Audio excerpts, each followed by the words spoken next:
AI is only as powerful as the platform it's built into. That's why it's no surprise that more than 85% of the Fortune 500 use the ServiceNow AI platform. While other platforms duct tape tools together, ServiceNow seamlessly unifies people, data, workflows, and AI, connecting every corner of your business. And with AI agents working together autonomously, anyone in any department can focus on the work that matters most. Learn how ServiceNow puts AI to work for people at servicenow.com.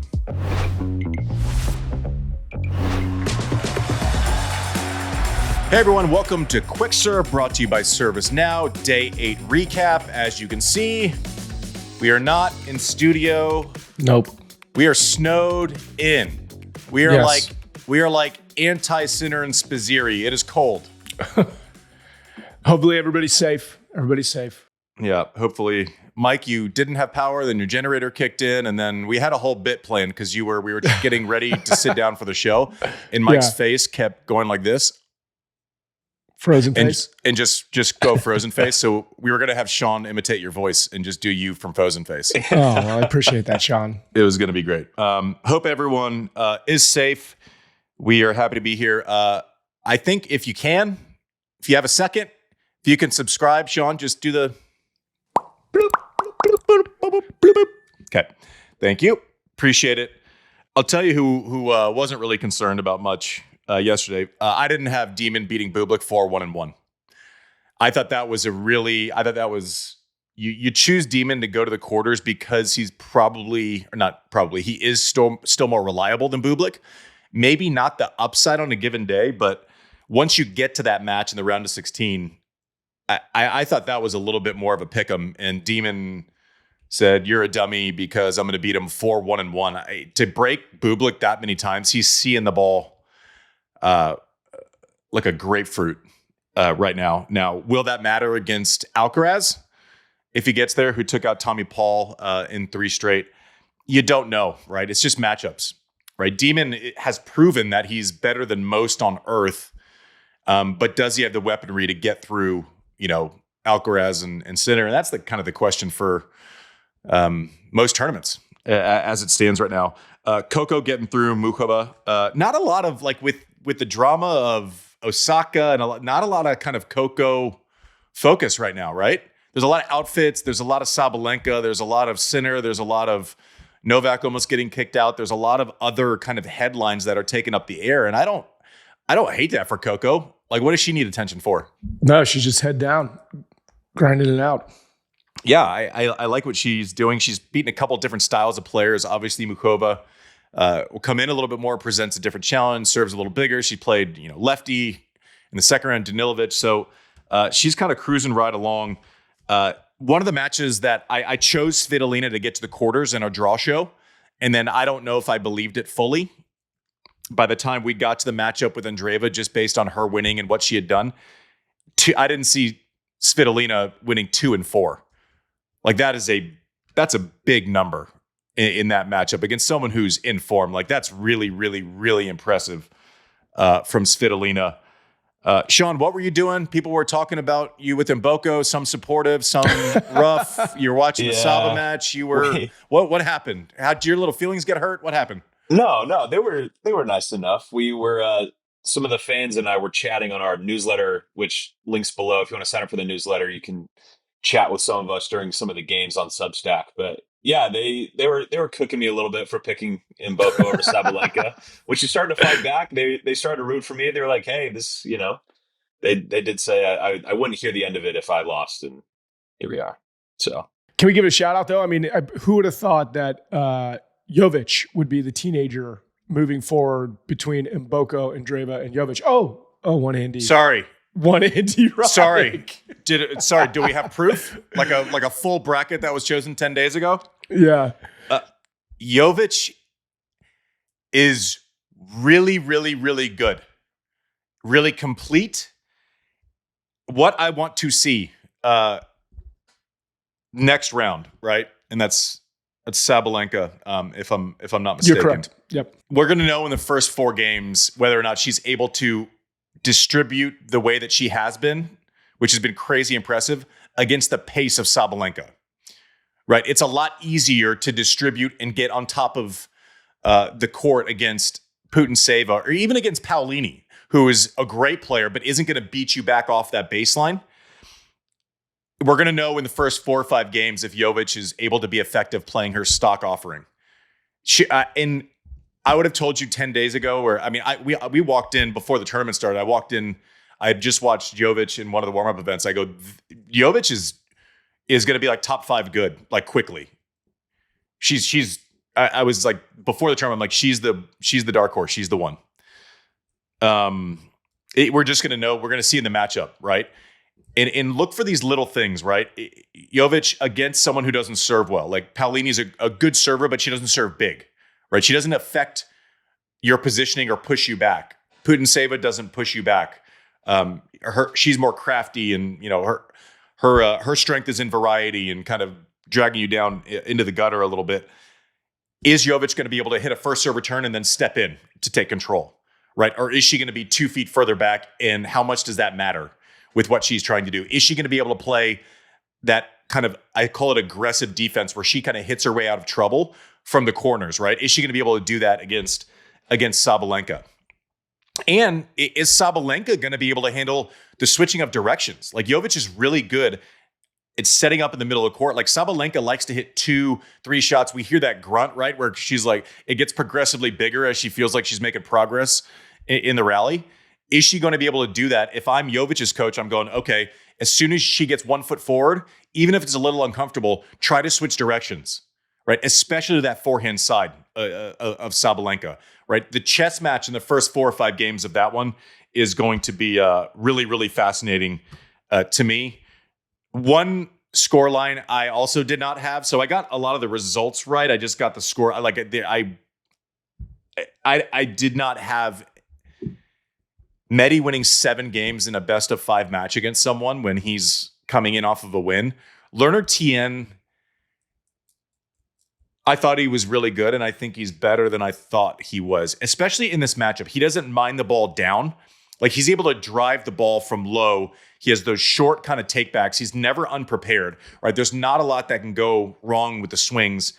The fluency of I'm behind the baseline and I'm at net, or I'm attacking, his ball recognition on when to actually punch is really, really, really good. His shot selection, he rarely hits a shot. Even if he misses it, you rarely go, oh, that was a disaster of a decision. Like, that didn't make any sense. That was a panic, or that was 4-0-3. I know Meddy played a 5-setter. I understand that. That doesn't make him a bad tennis player 2 days later. Like, that affects him when it's 2 hours, 3 hours, 4 hours in. He didn't even get the chance to test the legs, right? And maybe you're a little slower off the mark and need to work your way in. But the question was, is Learner Tien gonna get to the 4th round like he did last year? He has to defend those points. He's looking like a top 10 guy. I mean, he's 20 years old, and he is the youngest American to reach this stage of a major since you did it in 2002 at the US Open. Which is, I mean, it's trending in the right direction for him, obviously. Also, you have Chang in your corner, so you're not going through this with you have someone who knows how to manage these situations. And again, I say, even if there are many coaches, and many do, who understand what to do, how to do it, when it comes from someone who has done it, who has the pedigree, it's a different intake. Like, Connor says something to me like, you get out there, you bust your ass, you use the crowd. It's like you get chills when he says it. It's not different than, what, every, Uncle Bob and Harry say to you, but it just rings differently. So it seems like they have complete control of what's going on around them. And also just how you get better during a tournament. Marcos Giron beating him in 5 sets first round, and then rolling through Med 4-0-3 by the time you get a week of reps. He's really good. I'll just tell you that. Can we before we move on from this, can we talk about this kind of the teenager youth movement that does exist? I know Mboko and Dreva are not moving on, but I mean, how exciting is it to see 18, 19, 20-year-olds on both sides, that are really taking the reins? And I think for our perfect delivery of the day, I pulled this clip Subtle. Subtle. For the perfect delivery of the day, I pulled this clip of Mira Andreeva before her match. And I know she didn't move on, but I just love the engagement and the comfort these young players have. Sean, can you play it?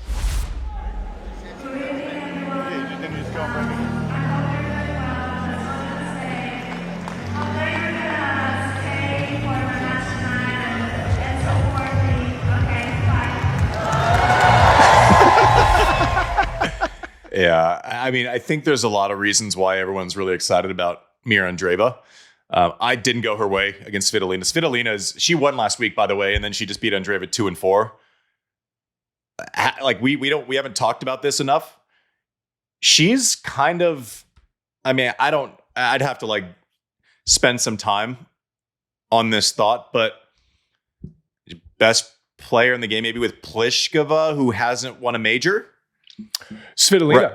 Right. Oh yeah, I mean she's three in the world. She's won, tens of titles. I mean, what a story that would be. Ukraine first slam, like that'd be pretty great. I'm always cheering for her. But one of the reasons why we're excited about, obviously, youth in tennis is great because we're always looking for that next thing. And Boko's cool. Like she came on this show, she blew me out. She speaks like she's 30. Like she's so oh my gosh, she's so cool. Andreeva with this outgoing personality, it's not the same as Mboko, but it's like, I think we're excited because imagine if she gets to number one and wins slams and she has this personality and, she'll say something and someone's going to get mad sometimes. She's going to say something and she'll say it with a smile and we're all going to be back in but she's fantastic. I like it when people take swings. Jovic is like crazy. I mean, on the guys' side, also for a while, there was like almost like an anti-youth movement. As the game became more physical, it was a rougher entry point, right? And it takes people some time to develop. I still don't know that we're going to see, Rafa or Becker win a slam at 17, or Chang, Tien's coach, won the French Open at 17 years old. I think those days are gone, just with how physical everything's become. But yeah, it's fantastic, and I love Andreeva just taking shots. It's like, let's get on the mic and say, come support me tonight. I also like it when she thanks herself when she wins a tournament. She is great. First of all, I'd like to thank me. Zverev cruising along too. Routed Cerundolo. 2-4-4.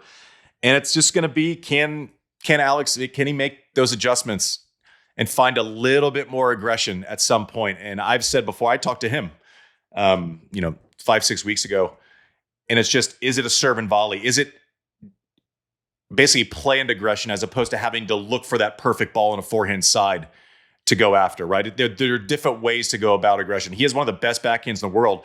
Is it a crush and rush off of a second serve?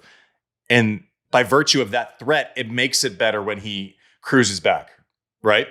Like one of the things that Pete did so well, and Andre said I should have done better, is disrupting the flow, right? Like I gave too much rhythm. I was just good enough from the baseline to stay in rallies, and that could have been a net negative. Zverev may be the same when he gets to the upper echelon of people. So will he be able to make adjustments, and which ones will he make, right? Is it a second serve at 85 and then a second serve at 115? Is it, which he's done a lot better as, is it serving and volleying once a game? Is it, crush and rush? Is it, instead of creating space, I'm going to hit it, pin someone hard middle on the back end side. So all of those things are something, and he knows. He when we talked, he said, "Listen, he fully understands that the way his career is going to be viewed is completely different depending on if he can put two matches together against these guys in a slam." Interesting. That's the entire thing, right? Yeah. I saved a match point in the slam I won, and I can't even imagine what how shitty I would be viewed if I hadn't done that, right? And people are like, "Well, you should have won more." I'm like, I could have fucking won less. I'll tell you that much. It was pretty close. Like, it was pretty close to zero. Yeah, but I'm excited to see how he progresses the rest of the tournament and what those adjustments are, and if he's able to like commit to them. It is really hard when you're so successful at doing one thing to put that to the side in a matchup and have to commit to something different. When all of your instincts and all of your basis for success has been this one way, it's not as easy as like, people make it as easy as like, oh, I'm going to choose to flip the channel and turn it off. Like it's not, it doesn't work that way. So we'll see what type of adjustments he can make. My general opinion is that I think it has to be the quick strike. Like let's map out some aggression and not have it to wait until one's hanging against Carlos and then make that quick decision in half a second over and over for 4 hours. I think that becomes a little bit more difficult. What about Menchik withdrawing right before the match with another abdominal injury out of Melbourne? Yeah, a lot of abdominal injuries. I don't know. I mean, it's disappointing. I do think, like, we say a game of inches all the time, right? It's one of those things that like you kind of roll your eyes at, but it's always true. Same as one day at a time. Like there's a reason why people say these things. Novak was an inch away from not being in this competition anymore. And now all of a sudden he's got to walk over and he has a fresh body. He hasn't had this fresh a body this deep in his slam, and I don't know how long. But like he almost got default. He almost hit a person again. Yeah, the ball kid on the left side of the net from his side, he received slapped a ball and slapped it to the left, and inches. Which he apologized for later, but. So let's very fortunate for everyone. The ball kid mainly that he didn't get hit. Yeah, I mean, let's be capable of approaching a conversation with two things being true. First, I'm going to go into the Novak thing, and then I want to readdress the Sinner Spizzirri thing. Okay, and it's not he should be kicked out, he's horrible, or he got lucky, whatever it is. I've been petulant on the court.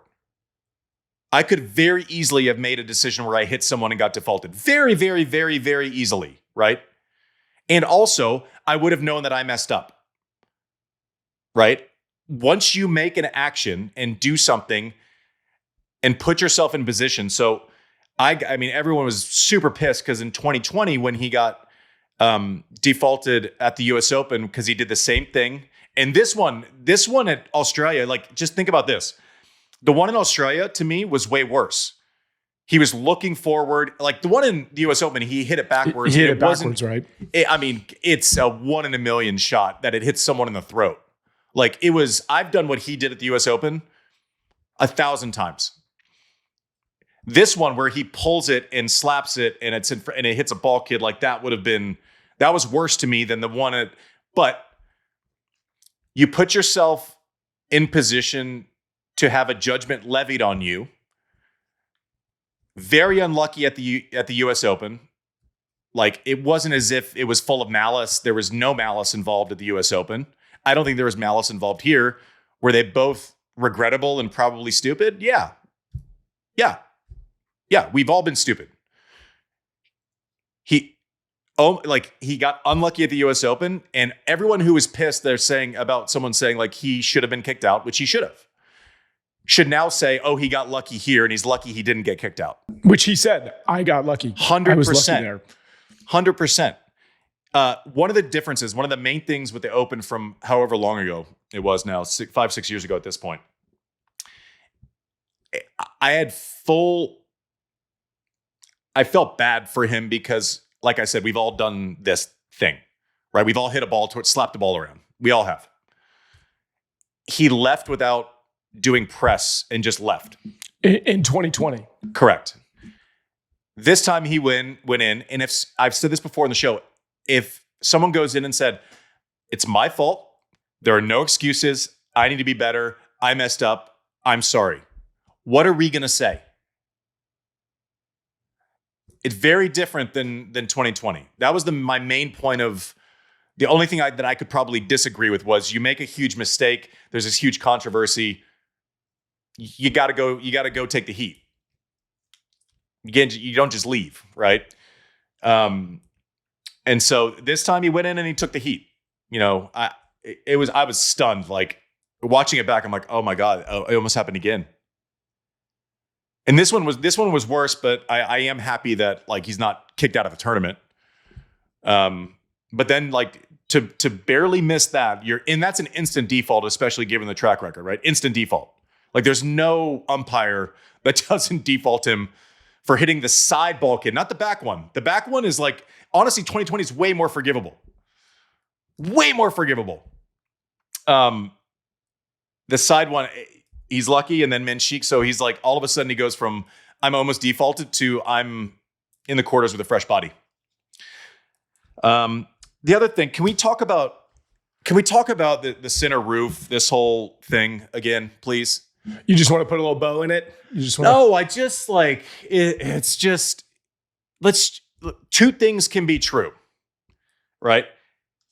Me coming on and saying I think he was physically cooked and done doesn't mean that he's not gritty. I have celebrated Sinner for 2 years on being able to compartmentalize the suspension, on being able to come back at Wimbledon, and also him having that match and having that hiccup and it changing nobody's real opinion about what he's going to do the rest of the tournament is a testament to how he's dealt with things before. Because he's shown us the ability to rebound. Does that mean he wasn't cooked? No. Does that mean he wasn't extremely lucky with when the wet bulb fucking rule came in and it hit right when he needed it to? No, it's extremely fortunate. Does that mean it's a conspiracy? No. It's the rule. It's literally like an algorithm that hits and then it engages. He just got lucky.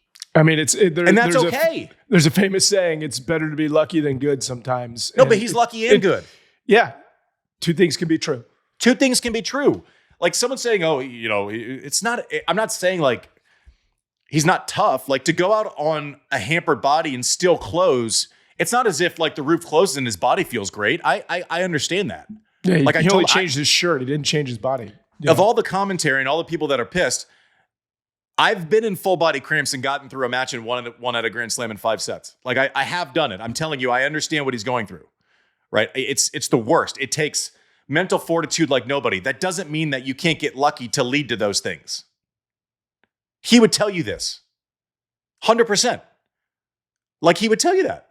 Like the timing of when it happened was pretty lucky. Cahill was literally, he told him there's video saying right off the third set, walk back and forth. Hopefully you can find your legs.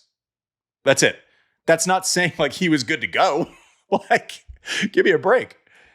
So yeah, I mean, two things can be true. His ability to compartmentalize is amazing. I didn't have it. Lots of us normies didn't have it. So what do you make of his matchup now against fellow Italian? I think he's the heavy favorite. You know, it's all matchups. Spizzirri, easy for me to say. Spizzirri was able to accept his pace and move quickly. I don't know that Darderi is going to be able to eat the middle of the court or play. Like the difference with Spizzirri, he was playing defense on the baseline. He was that fast going side to side, right? So I don't know that Darderi is going to do that. Does Sinner's performance or survival against Spizzirri change my opinion about this match with Darderi at all? 0. And that's because of it's a testament to what we know he does when he's given a chance. Like, don't give him a second chance. And that's any great, all-time great at pretty much any sport. You give them a second chance, they're going to take advantage. That's not a criticism. Mm-hmm. It's not a criticism. Do you think kind of moving on to a promo of the matches to come? I mean, on the men's side, we saw everyone walk through pretty much in straight sets. Obviously, we had a walkover on one side, but everyone was straight sets. Do you think we're going to see that again today? Do you think Fritz is going to pummel Musetti or the other way around? Do you think Shelton's going to roll through Ruud? Like, I mean, we have some great matchups. I just feel like Shelton's. I mean, I also need to say I've literally underestimated Ruud this entire tournament. Yeah, the entire tournament. Yeah, I mean, and now I feel bad because I'm going to choose Shelton, but like, but I have underestimated Casper the entire tournament. I don't know. I thought there was a 50% shot he wasn't even going to be in the country by the third round, even without playing a match. I thought he was gone.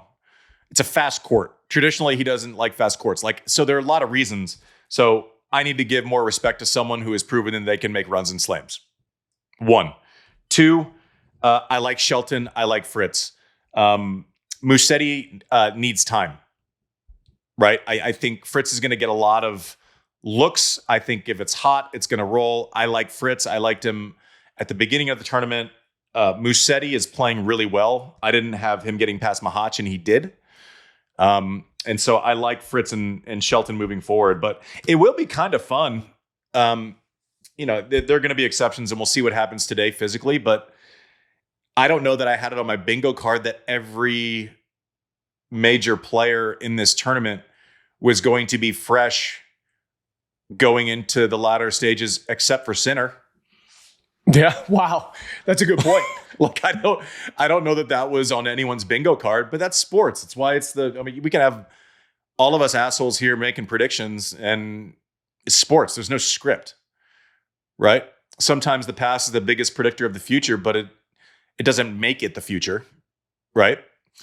Yeah. So I don't know. I mean, it's going to be a great tournament. I'm just happy everyone, or most of the field, isn't hampered by something. You know, we're not walking out. It seems like Novak is going to be incredibly fresh and incredibly still in the tournament, which is something. Looking forward to Bagula and Keys. Oh man, I'm so excited for that. I'm excited. Świątek, we need to give some love. Like, anytime she hasn't been talked about at all either. Like, there's been like a vacuum of interest. She's found something. You got to think she's going to roll. I mean, if you tell Iga fans that she's going to play someone 168 in the world in the round of 16, they'd probably be okay with that. So the further she goes into an event, we saw her kind of play her way into peak form last year at Wimbledon, right? Lost a set early on and then roller derby. Do not take your eyes off of Iga. I understand she wasn't playing great 3 weeks ago. This isn't 3 weeks ago anymore. Rybakina Mertens, I love Elise Mertens. I respect Elise Mertens. And if Rybakina is, I think it's on her racket to decide. We talked about Sinner Darderi a little bit. I think Anisimova rolls. You just don't look too far forward. And also, I think we need to make the point again that Anisimova has gone from 18 months ago not being in the main draw of Wimbledon on her own ranking to us just kind of like casually penciling her into like the semis of slams. Yeah. That's an insane progression that I don't think we need to acknowledge it often. Right? Mboko was 300 in the world a year ago.